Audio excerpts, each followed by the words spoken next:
শনিদেবে কৃপা পেতে কত কিছু না করি, জ্যোতিষীর কাছে যাই, হাতে আংটি পরি, বা শনি মন্দিরে গিয়ে প্রতি শনিবার প্রদীপ জ্বালাই, ফল ফুল ইত্যাদি দিয়ে আসি। এগুলো তো করতেই থাকি, তবুও যেন শনির কৃপা কিছুতেই মিলছে না। মিলবে কি করে? আসল কাজটাই তো আপনি করছেন না। আপনি এগুলো সব করবেন, এগুলো করা দরকার আছে।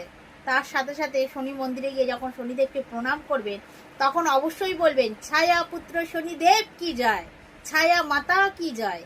যখন আপনি শনিদেবের মায়ের নাম গিয়ে করবেন, তার ধ্বনি দেবেন, তখন শনিদেব আপনার উপর খুব মানে মানে কি বলো, আপনার উপর খুব সন্তুষ্ট হবে আর তার কৃপা আপনার উপর ঢেলে দেবে। আরেকটি কাজ করবেন, আপনি ভুলেও আপনার মার সাথে কোনো সময় খারাপ ব্যবহার করবেন না।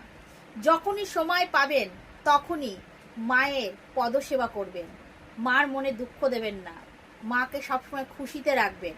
তাহলে দেখবেন শনিদেব আপনার উপর কোনো সময় রুষ্ট হবে না, সব সময় সন্তুষ্ট থাকবে এবং আপনার সকল মনস্কামনা পূরণ করবে। কিন্তু এই কাজগুলো যদি না করেন, মাকে যদি ভালো না বাসেন, মাকে যদি দুঃখ দেন, যন্ত্রণা দেন, আর আপনি যতই উপাস করেন আর যতই প্রদীপ জ্বালান না কেন, আপনার কিন্তু ভালো কিছুই হবে না। কেন? শনিদেব আপনার উপর রুষ্ট হয়ে থাকবে, কখনো সন্তুষ্ট হবে না।